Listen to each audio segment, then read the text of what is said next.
Okay. Hello everyone, and welcome to the first episode, weekend episode of the EB podcast, where I'll be having a quick recap of all of the news of this week and looking forward to the week ahead. So, to start off, there were many things to look back over and remember this week. First of all, there was the news of Hurricane Harvey's aftermath in Texas. Lots of flooding, but also lots of lovely stories as well. And now we have Hurricane Irma, which has already hit parts of Caribbean. As much as 90% of homes destroyed in some areas there.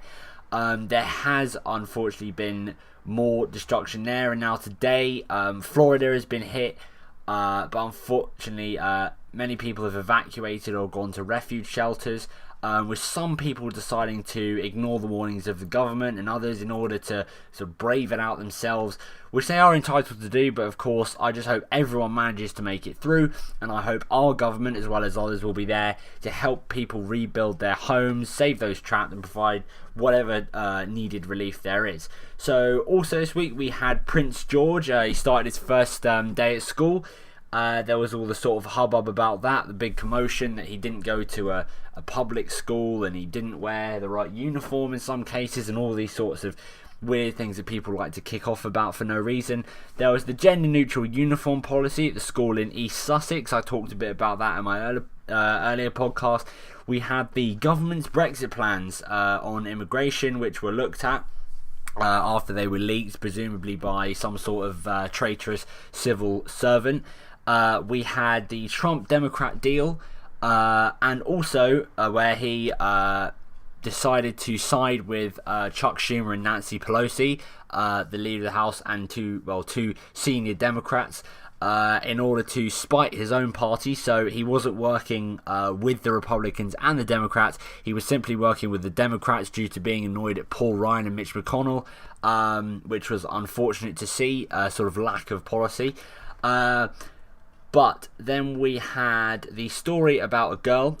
This is a really great story. It's 13-year-old Jemima Lezelle here in the UK. She saved 8 lives donating organs after she unfortunately passed away from a brain aneurysm. 8 people's lives were saved. Lots of joy brought to those people. Many thanks. She's family came out and spoke and said, thank you for all the support.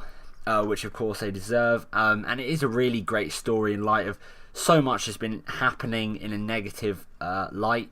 Then we also have the news next week, so there will be more PMQs on Wednesday, and Parliament action, other Parliament action. There's going to be more on the Brexit bill. I think that's on Tuesday, and also there will be a debate or a sort of talk in the House about the abuse and intimidation of candidates during the general election and other elections. This is something that I feel personally is a real big issue in our politics today, more in America, but it's starting to form itself here. I'll be talking about that.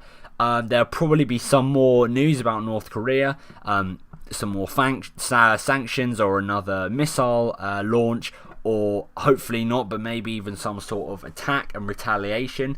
Russia will be carrying out military drills, which Ukraine are afraid they're going to use to take over Ukraine, which will be interesting to see. There'll be the Apple phone release, I think, as well, which is going to cause a big fallout. We'll be talking about that. There'll be the McDonald's strikes in I think Cambridge and East London, I believe it is, or wherever it was I said, where they will be striking and overpay, and hopefully, as I said, they won't be replaced by machines. And we will also have a look at the different economic news and outlooks as well. So that's it from me here. Thank you so much for listening, and I'll see you all next week.